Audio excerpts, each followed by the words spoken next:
Non, les Kambouya, ceux qui volent les salémis, c'est que la personne qui a volé, il y a des problèmes. Dans le gouvernement, il y a nani. Ouais, mais ceux qui volent les salémis dans le gouvernement, ils ont la oyo alelo, ils ont la oyo eleka, ils ont la oyo ekoikoya. Ça veut dire que la responsabilité revient à la personne. Hein? Ça ne se fait pas. Donc si on comprend mieux, il n'y a pas eu un respect de procédure. Même dans les qualifications, il n'y a pas eu vraiment beaucoup plus de travail. Hein? Ce n'était pas vraiment finement réfléchi en termes de qualification. Ok. Et puis, il faut savoir que le Sénat en lui-même, en tant qu'organe, a des mécanismes de contrôle. Très bien.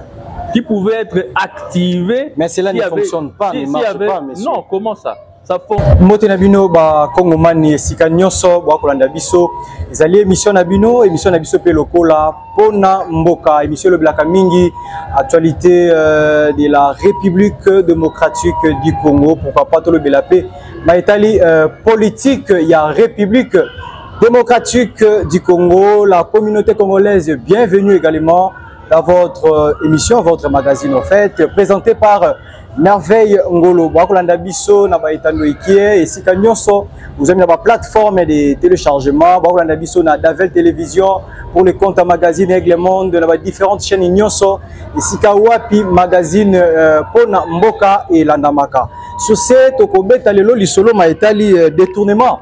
Oui, Salemi na Sénat, après départ, il y a Bati Lukwebo, Tokolobelapé sur gouvernement soumis noir. Comment est-ce que par rapport à Ninatier en marche pour que le gouvernement ait ça allure Moka Malamou, Tokolobelapé sur hausse des prix sur les marchés d'échange. Comment est-ce que du jour au jour, Biloko, on se pose la question, ils ont combattu pour le peuple congolais, parce qu'on continue.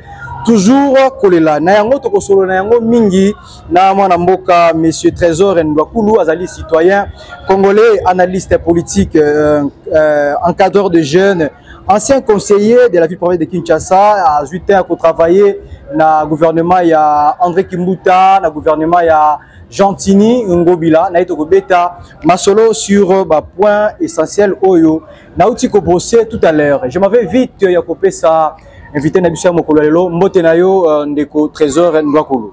Mbote Nayo Ndeko journaliste Merveille Ngolo. Et c'est Ngomingi Nandingo Bengisinga na plateau Nayo, solo la masolo ya mboka. Na pesi Pembote na bateau nyonso ba Kolanda biso na ba etando na bango. Très bien, vous comprenez que Tozali na échangeur il y a Kinshasa. C'est au four et au moulin, dengue to ko pusala ka pene ba imboka esika wapi information et batami photo pusana pour que tozwa information sur pour que to komisela bino ba ibo kolanda biso esika nyonso bozami ndeko Trésor Ndwakulu au travail mingi na ba gouverneur oyo ba yebi ko précéder na kati ya mboka na biso. Selon vous, quelle est l'analyse que vous pouvez faire hormis gouvernement, il y a enfin, pendant gouverneur, il y a André Kimbuta, na gouverneur Gentini Ngobila, Minitio Yopé, aussi gouverneur il y a Sika Daniel Bumba. C'est là yo analyse ni ko ça la paix apport ni ko paix ça et pas il y a gouverneur Oyo Azasiko. Oui bon, Kinshasa Zali encore en vie. Makambo Zali est belé à relever, ba défait Zali est belé. Très bien. Et on a un problème au Nyonso. L'actuel gouverneur a hérité et Sengue Naye vraiment a travaillé Makasi pour nous relever les défis Nyonso. Et outil moi Musika. Très bien. Mutuna ngonga naye ameka kosala kwa kosala et mais le problème est ici la guitare. OK. Par côté mususu bagisami, par côté mususu ekitaki. Est-ce que yende na programme naye où il analyse la situation nyonso a qui na compromettre na ba kinois et kinois pour résoudre un certain nombre de problèmes. Donc et loko o to sengara na gouverneur ezali ayeba ko chama ele na ye nyonso et ayeba ko travailler na bato ba ko sunga ye malamu et puis à travailler na ba kinoises et kinois nyonso. Très bien. Mingi ba problème ce qui kaka gouvernement ye moko lobby à sunga à résoudre en à kokokate. Et sengeli que l'appareil étatique représentation on a niveau ya province ya Kinshasa, donc le gouvernorat assez ngapé maboko ya population tout à fait quinoise pour que à participer na ba résolution ya ba problème oyo tous allez pour vivre pas maté et en nous avons touché penza mingi ba quinoise et quinois nyos. OK, vous allez pour affecter vie sociale ya batu et sengeli sonyo surtout cha maboko pour que makambo ezala résolu. Alors impulsé ko pesa mana ye moko ye mutazali mukambi gouverneur donc celui qui donne l'impulsion et bah tout le monde se peut bakolanda batu ya bonne foi bazali po bakosunga ye batu pe ya mwa mbilinga to pe bato bakokipe penza te ko cha maboko pe bakozala mais inaka travailler na bato yo bakopesa ye maboko et pour comment pour faire adhérer la vision naie wanande okomona ke et pour marcher le lenge singeli tout le monde qui départ il y a André Kimbuta malgré tout ça thème na biso sur la sur place à Waté mais to mekampe pour brosser en haut quelques secondes ou soit quelques minutes départ André Kimbuta tia ki biso ba New Transkin et enfin mandé André Kimbuta tia ki biso ba New Transkin départ naie et c'est disparaître na époque il y a Gentini Ngobila et biso esprit de vie. Et puis, il y a opération Kini Bopeto. Je vous apprends que Daniel Bumba a lié déjà pour repeindre l'ingénieur sur la Kini Bopeto. À Colonna et à Sika. Maintenant, Nini Oyo Gentini Ngobila salité Oyo Daniel Bumba pour ça là pour que mon ami soit comme continuité. Continuité, Nino ya salité, Nino Oyo l'actuel gouverneur Oyo Kosala. Moi, je pense que le gouverneur a convaincu la représentation provinciale dans le programme Naïe. Okay. Et le programme Naïe est qui en compte un certain nombre de problèmes, y compris l'aspect assainissement. Très bien. Hein, propreté à ville, assainissement, gestion des déchets et consorts. Et dans Kinshasa, bien que le gouverneur n'a nous pas budgété parce que le programme n'a été devant l'Assemblée provinciale. Okay. Ça y est justement budget pour qu'à travailler. Mais déjà, on sent qu'il y a une certaine volonté pour que la situation est à la prise en compte. Par exemple, dans le déjà création, il y a unité, il y a brigade d'assainissement, de propreté de la ville et consorts, Oyo, et ça à son initiative. Donc les autres, ils savent que Makamou est en route et que cet aspect-là sera pris en compte. Bon, le problème par exemple sécuritaire, ça aussi c'est une question que le gouverneur va marteler. Déjà, il avait annoncé ça dans son programme. Okay. Et je pense qu'avec il y a sécurité pour Sungaye pour que l'Okwana et aspirant à vraiment beaucoup plus efficace. Nous n'avons évité une chasse dans problème sécuritaire est belé, tout à fait. Et que cet aspect-là sera pris en compte et puis très bien, je m'avais vite entamé sujet à Mokula Lelo. Donc, on a départ, il y a Bati Lupebo, pour qu'il y ait un détournement économique au sein de l'Assemblée, enfin, Nakati à Sénat. Le lot, donc, on a un détournement, un million de kaka na gouvernement. Le gouvernement passé, tout le monde qui a un agilité soumis à un détournement au Salema. Maintenant, la population congolaise va commettre et ça pour que ni na mabenga ya banani na ba poche ya banani. Ça pour ba bien privé to na bien public. Au départ ya ba ti lukwebo to moni détournement Salema. Bon, likambu il y a des détournements au réseau les réseaux sociaux.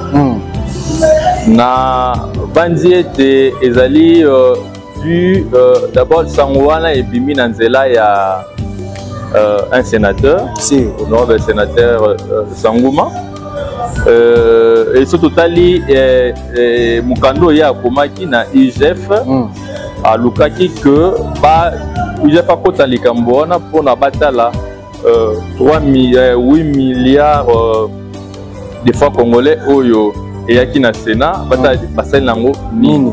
Très bien. Alors accusation, c'est vrai que l'être en est le bac qui est détournement, donc ça y est déjà un jugement.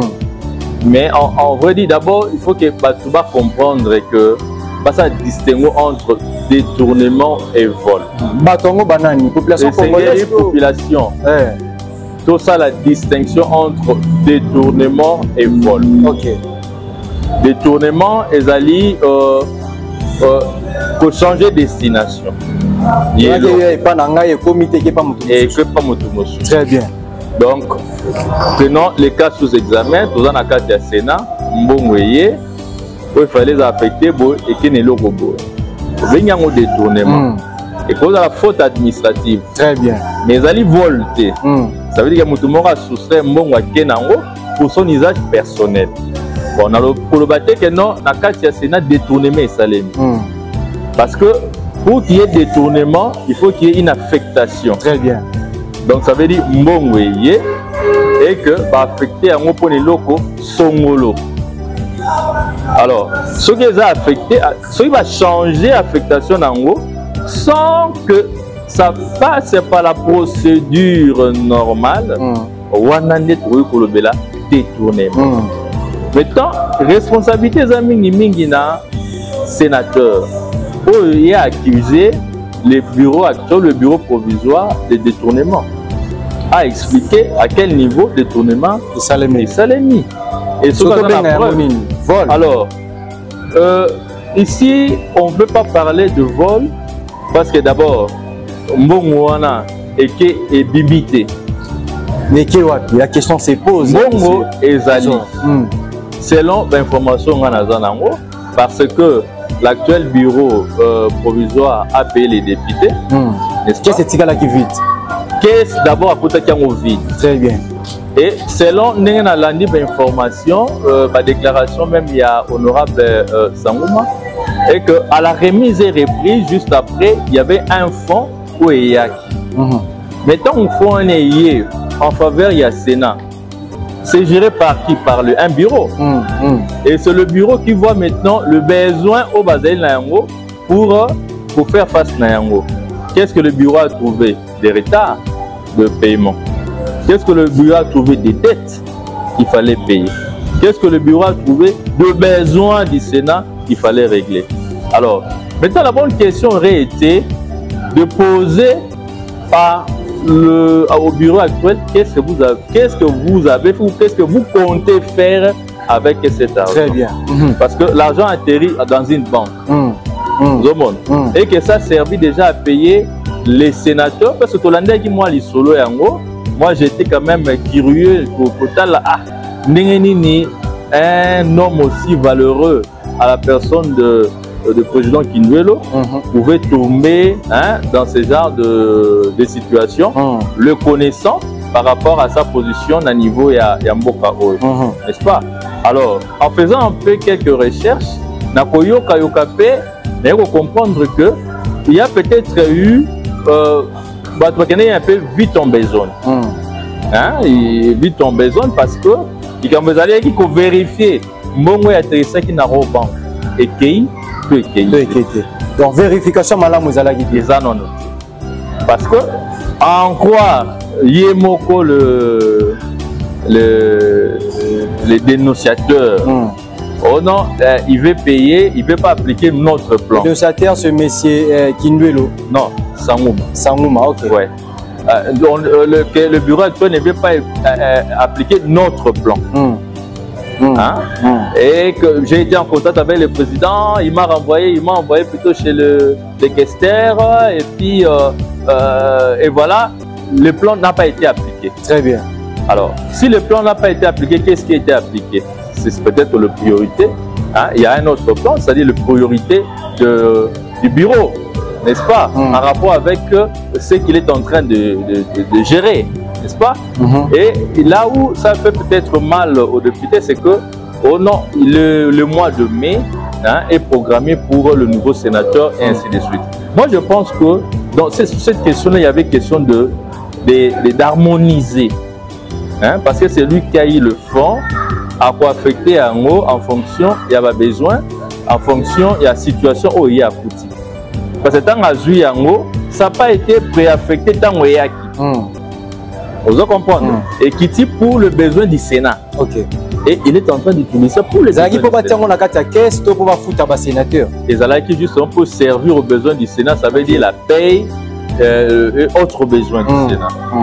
Et c'est là où maintenant, il faudrait maintenant en approfondir. Moi, je pense qu'on devait poser maintenant la question au questeur qui gère, dit bon voilà, comment vous avez programmé vos dépenses. Parce qu'on va voir que dans la dépense ODG Salemi, Yemoko, le sénateur Sangouma, a reçu 750 000 $, n'est-ce pas? Et il a reconnu sur Top Congo. Il avait reçu 750 000 $. Et qui l'avait donné? Elle était avec l'ancienne questeur, n'est-ce pas? Qui l'avait donné? C'est l'équipe actuelle. Donc on l'a programmé et c'était avec quel argent? C'est l'argent reçu. Il n'y avait pas de l'argent privé qu'on lui a servi, c'était l'argent reçu. Mais non, mais c'est Trésor Ndwakoulou. La question reste toujours à la portée de tous les Congolais, enfin de toutes les Quinoises, je peux dire. Parce que bureau donc au monde Sénat intellectuel bazawana. Bureau des sages to binga hayango. Maintenant comme à un moment que détournement salema, to vol, qui moïbe salema au niveau du Sénat. Vous savez que tous vendre image ya mboka na biso malamu te. Non, on peut pas parler de vol parce que mbongo ebungité. Et même les termes détournement, c'est un peu dur aussi à l'employer. Mais soupçon que Bimi, ça tellement que ce qui est vrai, oui, ce qui est vrai, bon, il peut y avoir de malentendus, de mauvaises interprétations. Vitesse en termes de communication. Très bien. Et ça lit que et créer un embrouillement. Parce que déjà quand on communique, on dit que j'ai touché 750 000 $. Pourquoi? Non, pour le besoin de l'ancien bureau, pour leur payer. Bon, au foot à Nani, bateau déjà Bakenda. Au foot à Rombong, nous avons travaillé, moi, on a eu qui foot, même si on est social. Ça ne se fait pas. Donc si on comprend mieux, il n'y a pas eu un respect de procédure. Même dans les qualifications, il n'y a pas eu vraiment beaucoup plus de travail. Ce n'était pas vraiment finement réfléchi en termes de qualification. Très bien. Et ça se voit aussi en termes d'utilisation, même il y a 750 000 $. 750 000 $. Ça n'a pas été utilisé comme le veut la procédure. Quand on reçoit, ça veut dire qu'on ne peut pas servir quelqu'un qui n'a pas travaillé. Le salaire est lié au travail. Vous comprenez? Si on a un cabello, on a un compte. On a un merveille. Moi 10 000 €. Vous comprenez? Na compte nangai. Mais par rapport au travail, oh non, ça y est, moussalate, mais na foutio, ça ne se fait pas. Et ce n'est pas un bon exemple. Donc ce sont des choses à rectifier. Parce que ça met même en jeu la réputation même de l'ancien bureau, de gens qui ont perçu l'argent. Qui auraient perçu l'argent. Nous sommes toujours au conditionnel. Très bien. Vous comprenez pas, c'est néni au salité, on dit mimbongo, bapé sayombongo, il y a l'état kakabo. Vous voyez que ça pose énormément de problèmes. Nous, je pense que ce problème n'est bimi dans le grand public n'a pas été vraiment assez réfléchi ou ça n'avait pas vraiment été approfondi avant de lancer ces scandales ou bien cette information sur le marché. Et ça peut discréditer même la chambre haute qui est une chambre prestigieuse. Tout à fait. Une chambre de sages. Tout à fait. Alors, par là, il faudrait qu'il y ait rectification. Et la rectification viendra de qui?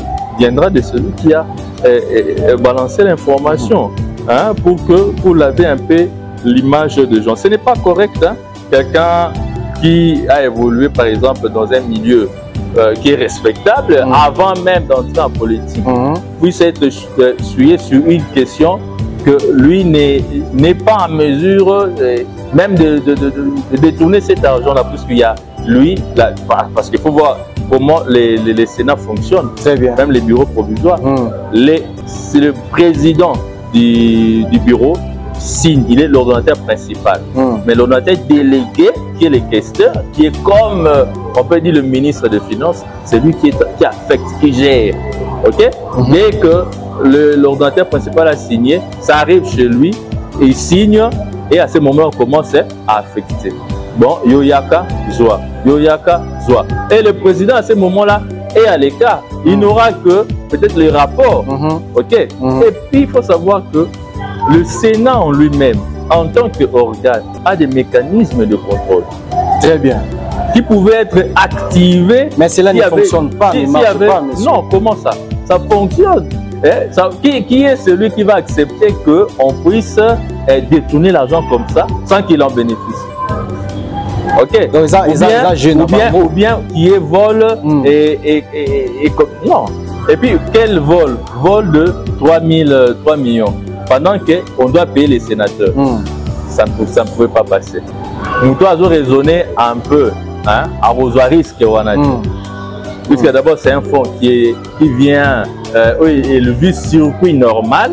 Ça signifie qu'il y en a tellement de gens qui sont au courant et qu'il n'y a pas nombreux qui vont s'hasarder à risquer leur réputation à cause de ça. Donc voilà un peu. Voilà pourquoi j'ai dit que c'est une question vraiment à réflexion. On se demande quelles sont les motivations derrière cet acte-là. Mais avant de mettre un terme à ce qui concerne les sujets de détournement au Sénat, j'aimerais savoir, enfin, la population congolaise et moi, nous voudrions savoir ce qui concerne le milieu de Bungaka. Pour le cas que non, $1000 et Bungi, $2000, mais $1 million, $2 millions qui disparaître car aboyer. Il n'est pas l'année, mais éclaircissement à la monanité. Est-ce que faut que les politiciens qui auquel est là, tant que les banda qui sont poste et comme que bon wana, il faut des le gouvernement à avoir pour foutre les politiciens wana. Non, les Kambouya, ceux qui volent les salémis, c'est que la personne qui a volé, il y a des problèmes. Le gouvernement y a nani. Ouais, mais ceux qui volent les salémis, le gouvernement, ils ont la oyo alelo, ils ont la oyo eleka, ils ont la oyo ekoikoya. Ça veut dire que la responsabilité revient à la personne. Et c'est que l'État a la responsabilité, il y a un mécanisme de contrôle pour détecter bateau pour salamabe et puis pour punir bango. Ma bene vous avez que bakangi mutu amoyibi, ok, a vu mandonaïté. Vous comprenez, a vu punition. Voilà n'est maté. Donc la meilleure des choses à faire c'est que pour renforcer le système. Il y a le système financier de telle façon qu'il y ait moins de problèmes du genre.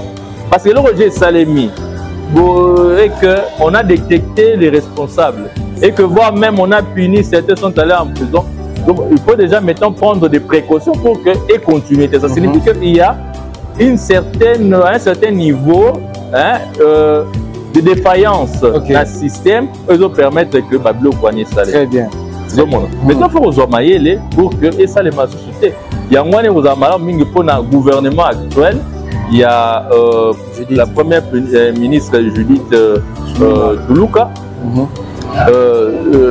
A précaution. Très bien, j'espère que nous allons arriver là parce que ça fait moins quoi thématique pour aborder tout de suite là. Je sais que Borolanda Bisso partout ici Capi Bozali, Tozali na échangeur. Il y a l'humanité, ici quand on doit tourner l'émission, nous travaillons au four et au moulin pour répondre. Il y a des devoirs, il y a des téléspectateurs, il y a des différentes chaînes, il y a différentes plateformes. Tu vois qu'on sur le gouvernement Judith Souminois. Monsieur Trésor Ngakulu, comme on a une dame à la tête du gouvernement congolais. Est-ce que ça a une crainte, une perte, comment on a diriger le gouvernement congolais? Ça a une crainte, ça a fait peur, mais ça a plutôt comment on reconnaît en nous tous des compétences. Donc Moutounion Sakoki et dans la moi si topé mobali, ce sont les compétences qui comptent. Donc les lots dans moi si maman Judith a coqué comme ça la paix oyo bah tu ne soupe pas sali. C'est question tout simplement de compétences. C'est question tout simplement de volonté, de discipline et de travail. Très bien. N'est que ça que ma problème est belé à la rencontrer.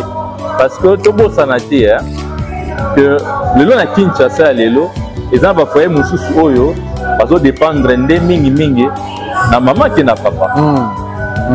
Va faire belé. Les autres qui n'ont pas compté 1 2 les appeler belé. Ok, ceux qui maman tourné na papa paye à la linza. Voilà ce que tu as le bani. Monique, moi, c'est pas que diriger foyer et puis foyer pété liboso. Et pourquoi pas à niveau à l'État? Parce que l'État, c'est quoi? Ils ont une sommation, il y a ma famille. Donc, on va diriger un bon père de famille. N'est-ce pas? Ça signifie qu'on prend l'exemple à partir de la famille. Tout à fait. Alors, on a vu que par rapport à cela, il n'y a pas de problème à ce qu'une femme puisse diriger. Cependant, il y a plutôt la femme a prouvé qu'elle peut conduire une telle institution, peut conduire le pays. Na partition oye ba pesi la responsabilité à Zanango, n'est-ce pas? Et Kindeliboso. Et selon les soupçons Robimake, comment on a moi si liboso ya gouvernement congolais et à cause la kobanga parce que tout le monde qui va détourner salemaki comme donc le bila mingi makambo itali détournement tout le monde qui côté à projet 100 jours tout le monde qui va détourner belé salemi yango wana selon ba soupçon ngeza kotala ya kotambola yango to monique ba gouvernement monique ba placer moi na moi ça la tête pour que ameka un peu ko dénoncer ba oyo ba ko sala ba mafia dans délai ya CC à gouvernement. Nous sommes en train que biso enfin bino kaka ba politicien ne boa ko bebi sa réputation au gouvernement na biso. Non, d'abord nous devons comprendre que maman dengaye wana c'est justement pour na ko isali kambo parce que ça mingi na banane ça mingi na ba papa. Na dossier à 100 jours au monde attend moi si mon coach. OK. Donc tout le monde a télé, tout le monde a quitté. Bah makamunyo so o et les cas qui même après tout le monde va citer. Ça signifie que côté wana c'est vrai que c'est lié également à ma responsabilité, mais en tout cas genre féminin tout le monde a en mingité à quatre badilo quoi. Tout à fait. Ce qui fait que ça peut donner moi crédit, n'est-ce pas, na maman Ndengazali wana dans par rapport à l'aspect one. Les OP ça y est beaucoup plus crédibilité. OK. Donc on a compter sur lui.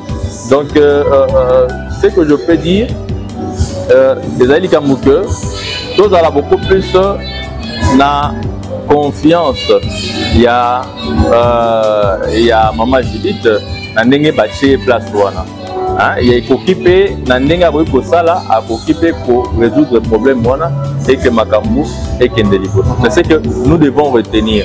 Et par là, il faudrait que la confiance PCP Maboko pour que Makambu ait bien. C'est à ce moment-là que tout le monde doit être vigilant.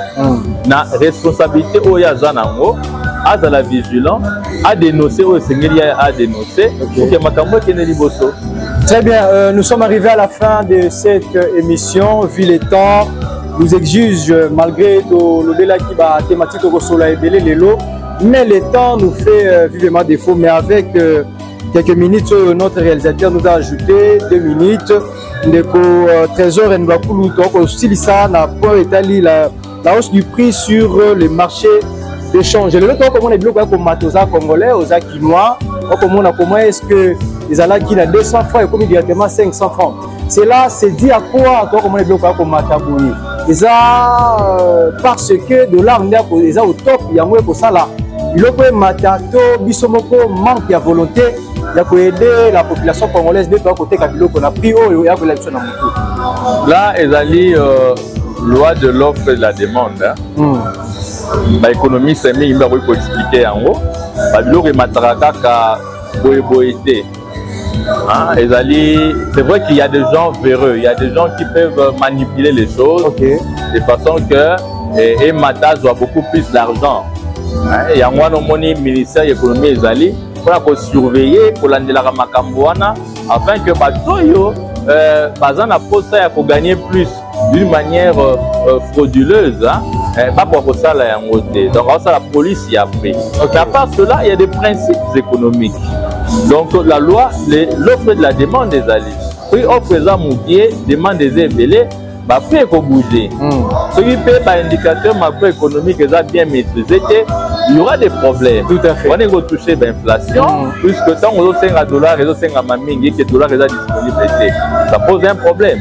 Et l'autre truc pour ça les alliés que donc qui sa besoin on est à dollar.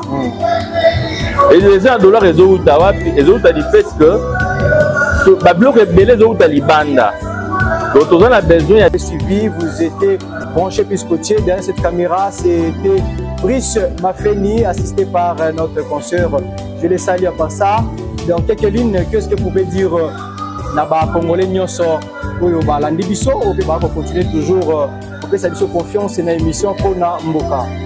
OK, na sepeli mingi na bisolo to beti lelo ozo concerné par congolais et congolais nyonso ba kinois et kinois nyonso. Na koloba boy na mukuse en termes ya conclusion et que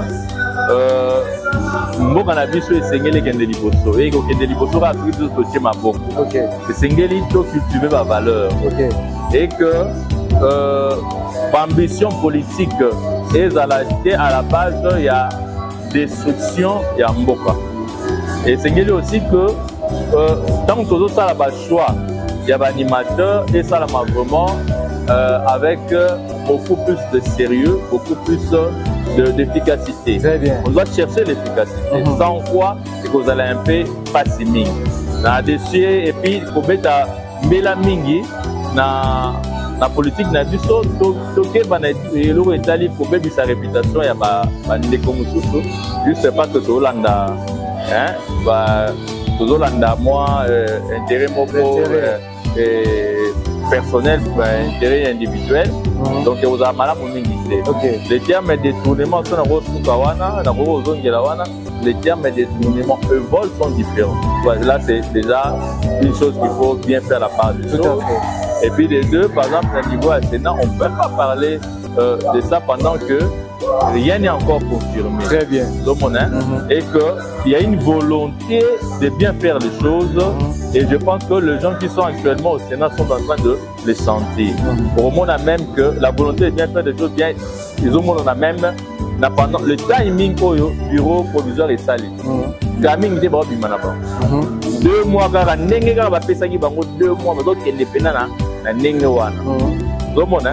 Il y a sa volonté à cause là pour respecter les règles de jeu. Alors il ne faut pas que tout suive Batou, réputation à Batou, à cause il y a intérêt moro qui satisfait de la malamouté. Pour le gouverneur, il y a vu la Kinshasa, vraiment l'Europe c'est toujours Maboko à travailler le lingue bakino baza pour exiger. Puis les alliés là mounene pas en termes de superficie comme tel en tant que province mais en termes de population d'abord et puis nous avons ces alliés par rapport à un jeu politique parce qu'il y a des sièges à l'institution les alliés un grand centre d'affaires également donc il y a vraiment beaucoup à faire au niveau de Kinshasa c'est qu'il a s'activer à travailler jour et nuit bec et ongle de toutes ses forces à donner le meilleur de lui-même pour que Makambo kende malam. Donc, et puis concernant le gouvernement, concernant la maman Judith Oudou Kasuminoa, à Kendena programme n'engue à Pesaki, les alliés facilités c'est vrai, mais je pense que ils sont réalisables, ceux qui a travaillé et le monde a bandeko pour baser pour accompagner dans le gouvernement, puis le monde la population congolaise mobimba, n'assure que ce CP là n'a même pas, même si tu se pédité, ma cité dans une année, mais dans 2 ou 3 ans, ou peut-être un peu plus, donc au monde a un résultat au monde. Parce que là, ils auront moins de temps, ceux qui sont malades des alliés pour se faire soigner. Donc, maladie sur les côtés et se manifester, pour que tout le monde a maladie. mais maintenant pour soigner en haut munga nga kopesa kisi mais qui se voit jimbala moko te le temps est pour moi tango pour que tout le monde ait ah changement écoute on doit se rétablir. Voilà pourquoi c'est une population à ce solayango et que moi patience c'est là et puis que nous soit à travers la volonté à travailler. Et ça a été que non, comme moi si vous prouver que non, moi ça c'est que l'autre côté. Non, on va les aller sous il y a patriotisme. Tout à fait. Voilà que non, comme ça boyer, vous êtes au salaire au poété. Non, bisognos sont se considérer que les alliés intérêt na biso de travailler pour que par résultat et mon nana et yango ko sala esengo na biso nyonso. Les alliés à gouvernement biso population, président de la République et moi comme madame et vous à la carte na esengo il y a par résultat malamu ko commune. Merci beaucoup Ndeko Trésor Ndouakoulou na olengi répondre à la question na biso nyonso et puis na présence na na carte émission pour Namboka.